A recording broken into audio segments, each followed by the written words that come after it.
नमस्कार, साई वाणी में आप सबका स्वागत। प्रारंभ करो, जारी रखो।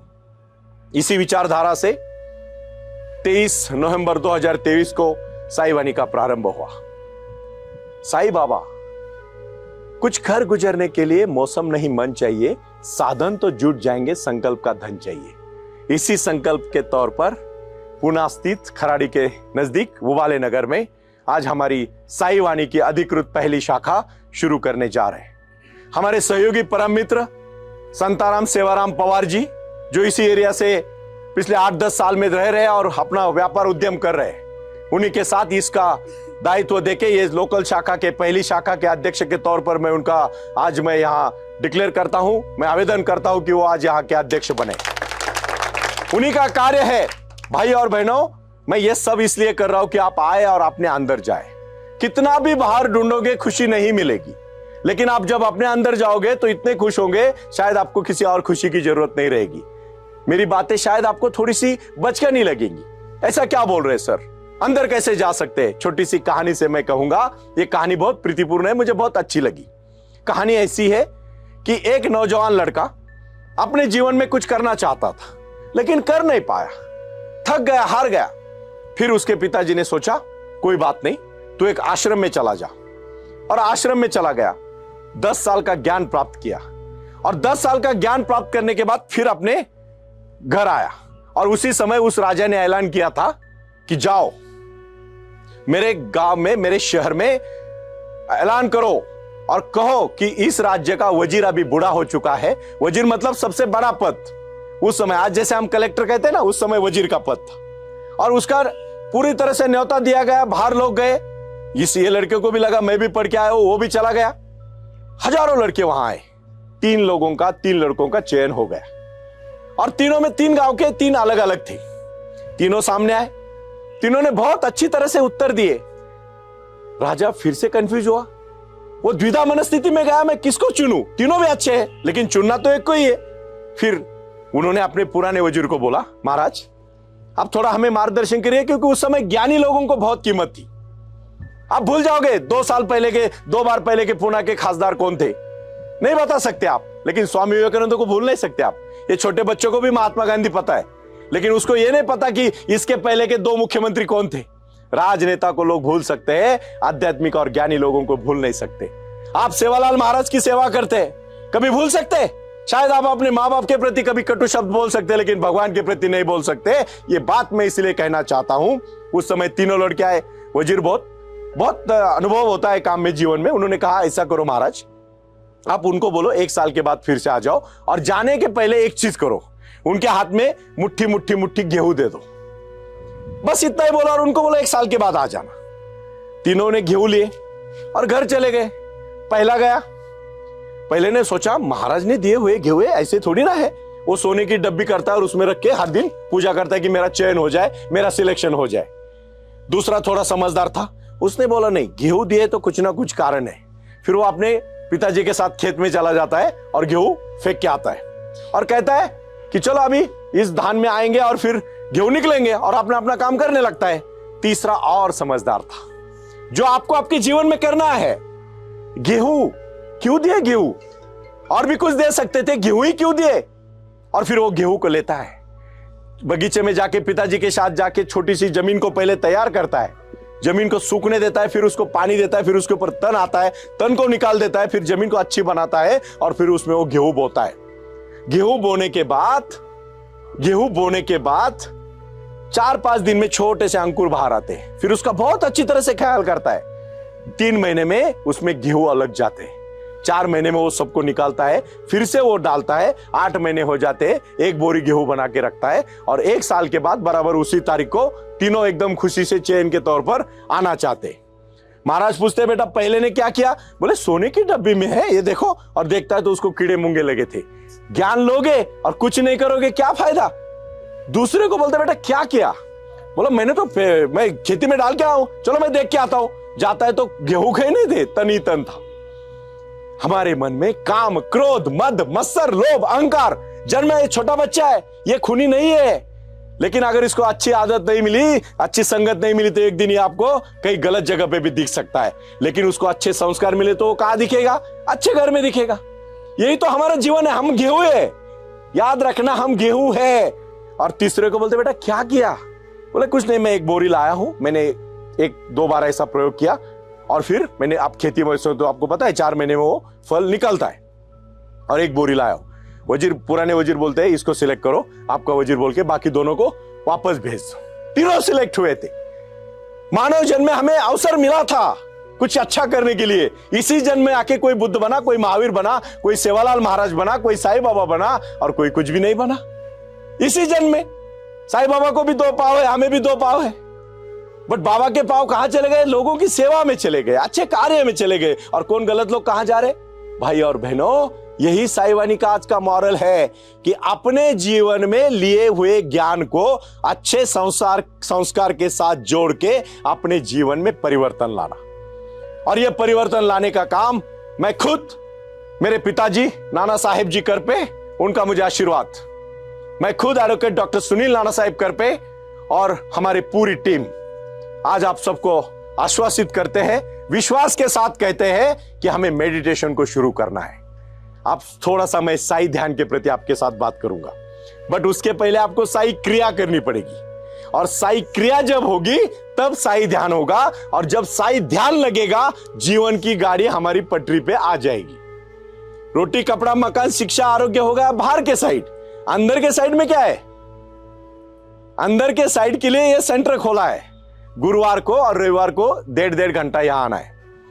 हर बार मैं यहां नहीं उपस्थित रहूंगा क्योंकि मुझे पूरे विश्व में घूमना है, भारत में घूमना है, लेकिन मैं पहली शाखा में मेरी ही जगह पे, अपनी ही जगह पे आज पहला सेंटर शुरू हुआ है। वो जब हम रहे ना रहे, ये साई वाणी रहेगी, इसका मैं आपको विश्वास देना चाहता हूं आज। और ये कार्य को मुझे अकेले को नहीं लेके जाना है, हम सबको लेके जाना है। ये साई वाणी अकेले सुनील करपे की नहीं है, ये हमारे रेणुका बहन की है, हमारे संजय जी की है, ये हमारे सुयश जी की है, प्रदीप जी की है, सुदर्शन जी की है, शांताराम जी की है, और यहां आए मेरे सभी भाई बहनों की है। क्योंकि ये कार्य हमारे जीवन में तो बदलाव लाएगा ही लाएगा। गौतम बुद्ध ने कहा था अप दीप भव, जिस दिन अपना दिया जलेगा दूसरे के दिए की जरूरत नहीं पड़ेगी। और वो दिया है साई क्रिया। इस बात को आप थोड़ी सी शांति से समझ लीजिए। देखो, हम हर दिन खाना खाते हैं। खाना क्यों खाते हैं? क्योंकि हमारा शरीर अच्छा रहे। उसी प्रकार हमारे मन को भी खाना देना है हमें, और वो साई क्रिया है। पहले हमें बैठ के, शांत बैठ के 5 मिनट गहरी सांस लेनी है और सिर्फ सांस पे ध्यान देना है। बहुत विचार मन में आएंगे, ये मत सोचना कि पहले दिन बैठ गए और ध्यानी हो गए। नहीं, ऐसा आसान होता तो सब ध्यानी होते, फिर एक भी गलत नहीं काम करता। आज राम राज्य है, आज प्रभु राम की बात कर रहे हैं हम, और राम राज्य में क्या हो रहा है आप देख रहे हैं आंखों से, मुझे बताने की जरूरत नहीं है। मैं गलत नहीं बोलूंगा, मैं निगेटिव तो, नकारात्मक तो बिल्कुल नहीं बात करना चाहता। लेकिन याद रखना भाई और बहनों, ये हमें साई क्रिया के तौर पर काम करना है। 5 मिनट सांस लेके हो गई, फिर आराम से जो आए मन में वो आके देखना है और गहरी सांस लेके छोड़नी है। पहले दिन की 10 दिन की यही एक्सरसाइज है। 11वें दिन क्या करना है, जब पहले 10 दिन होंगे तब मैं बताऊंगा। और फिर ऐसे ऐसे करते करते 10 मिनट होने के बाद 10 मिनट कुछ नहीं, शांति से आराम से लेटना है और कुछ नहीं, अपने विचारों को शांत रखना है। आहिस्ता आहिस्ता आहिस्ता आहिस्ता ये आदत लग जाती है। और जिस दिन आप अंदर से अपने को फील करोगे ना खुशी, उस दिन आप मेडिटेट हो जाओगे। लेकिन उसके पहले 20 मिनट आपको मेरा, जैसे आज आपने एक मेरी को कहानी सुनी, एक बोध तो लिया कि भाई गेहूं मिलके फायदा नहीं है, जीवन मिला है, शरीर मिला है, लेकिन उसको क्या करना है।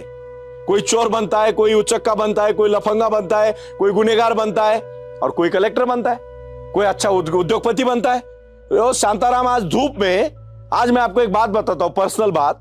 4-5 दिन पहले आप जानते कितनी तेज धूप है, लेकिन सिर्फ रात दिन काम कर रहा है वो। इसी से तो जीवन बनता है। क्यों मेरे मन में उनके प्रति रिस्पेक्ट हो। अगर वो काम नहीं करता ना, यहाँ किसी को भी, मैं सिवदा से डूबाली से लेके वागुली के सरपंच तक और ज्ञानेश्वर जी कट के मेरे परम मित्र है। हर कोई किसी को भी पूछो, इसी गांव में मैंने पहला कॉलेज शुरू किया, डीएड कॉलेज गर्ल्स का, और बहुत अच्छा कॉलेज वो आज भी चल रहा है। इतना सारा कार्य मैंने इसी वागुली में शुरू किया है। पता नहीं मेरी जिंदगी में है वो अहमदनगर का। मेरे माता पिताजी जहां रुई छत्रपति गांव से, हम गांव में बहुत छोटे गांव से आता हूं, मैं रहा पुणे में हूं, लेकिन मैं उस गांव में कुछ नहीं कर पाया। जो भी मेरे जीवन में अच्छा शुरू हुआ है वागुली से हुआ है। और मुझे इसलिए रेणुका जी, मुझे खुशी है कि साई वाणी की ये शाखा, आज पहली शाखा जो वागुली से शुरू हो रही है, और उसमें ना कोई किसी रिलेशन का नहीं, मेरा सगा भाई अनिल, मेरे और 10 लोग हैं जो मेरे बहुत परिचित है, जो मेरे साथ दिन रात रहते हैं, लेकिन नहीं, मैंने क्या बोला आपको, मैं क्वालिटी को इंपॉर्टेंट देता हूं। जीवन में क्वालिटी बहुत महत्वपूर्ण है और इसी क्वालिटी के तौर पर आप सबको चांस मिलेगा आगे जाने के लिए, काम करने के लिए। और मैं यही चाहूंगा कि इसी खुशी के तौर पर मैं आखिरी में 2 बातें कहूंगा और मैं आपसे 5 मिनट मेडिटेशन कराऊंगा। बातें आप ठीक से सुनिएगा। रोटी, कपड़ा, मकान, शिक्षा, आरोग्य, साई घर। हम जिनको घर नहीं है उनके लिए हम छोटे छोटे अफोर्डेबल हाउस बना रहे, जो अपने को परोड़ते हैं घर लेने के लिए, वो घर हम फैसिलिटी दे रहे। आरोग्य के लिए हमने हॉस्पिटल शुरू किया है। और उसी के साथ साथ हमारा जो आखिरी वाला है वो है जीवन बदलना। मैं कोई बेचने के लिए आ नहीं हूं कि मेरे पास आओ और आप मेरे पास से कुछ खरीदी करो। देखो, वो जरूरत है हमारी, और वो पैसा आने के बाद जब हमारे हॉस्पिटल्स और स्कूल चलेंगे तो आप ही के बच्चों को तो फायदा होगा। यही तो मेरा जीवन का लक्ष्य है कि हम सेल्फ सस्टेनेबल बने, किसी के ऊपर निर्भर ना रहे। बात समझ रहे मेरी? और इसी बात को हम आगे लेके जाएंगे। अभी आखिरी में मैं इतना ही कहूंगा, साईं बाबा हमारे साथ है। वो आए और आकर चले गए, मौन रहे और कुछ कह गए। कुछ था जो बिन बाटे ही बढ़ गया, जल उठे दिए और अंधेरा झट गया, जल उठे दिए और अंधेरा झट गया। अब अभी शांति से बैठे हाथ जोड़ के। वक्रतुंड महाकाय सूर्यकोटि समप्रभ निर्विघ्नं कुर्मे देवो सर्वकार्येषु सुसर्वदा। हाँ, शांति से एकदम पूरी आंख बंद करिए, गहरी सांस लीजिए, एकदम शांति से, आराम से, आवाज नहीं आनी चाहिए, एकदम शांत। अनंत कोटि ब्रह्मांड नायक सच्चिदानंद सद्गुरु साईनाथ महाराज की जय। एकदम गहरी सांस लीजिए, आराम से। आप साईं बाबा के इस छत्र छाया में आए हो और आपके जीवन में एक आमूलाग्र बदल होने जा रहा है। तुमच्या जीवनामध्ये एक वेगळा बदल होतोय। तुम्ही सर्वांनी शांत श्वास घ्यायचा, एकदम शांत, और एकदम शांति से आप महसूस कर रहे हो कि बाबा के दरबार में आप बैठे हो और शुद्ध मन से, शुद्ध आचार से, शुद्ध विचार से सिर्फ अपनी सांस के ऊपर, श्वासोश्वास के ऊपर आप ध्यान दे रहे हो। एकदम गहरी सांस ले रहे हो। जो आपकी मन की इच्छा है, जो आपकी कामना है, वो बाबा के प्रति आप समर्पित कर रहे हो और बाबा को वो चीज मांग रहे हो और एक दृढ़ संकल्प कर रहे हो कि मैं मेरे इस शरीर को, मेरे मन को पवित्र रखूंगा। मेरा शरीर ही मेरा मंदिर है और मेरे मन ही मेरी साधना ही, मेरा नामस्मरण ही मेरा भगवान है। साईं बाबा आपको आशीर्वाद देने के लिए आए हैं और साक्षात आशीर्वाद देते समय आपके जीवन में जो आप चाह रहे हो, जो मन में चाह रहे हो, उसी कार्य को आपको आशीर्वाद दे रहे हैं। एकदम गहरी सांस, डीप ब्रीदिंग, आराम से लेना है और आराम से छोड़ना है। जितना हो सके हल्का सा आप ले लो, हल्के से छोड़ दो, एकदम आराम से।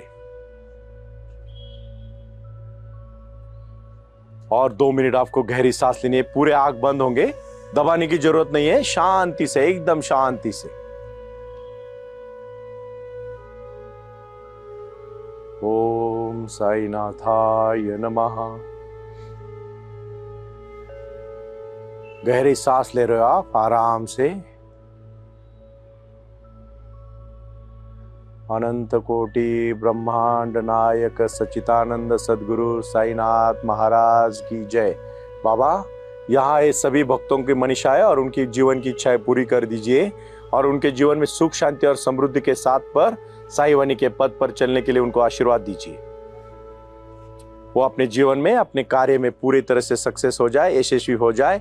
यही आपके प्रति वो सब चरण में नतमस्तक हो रहे हैं और उन्हीं के कार्य को समर्पित कर रहे हैं।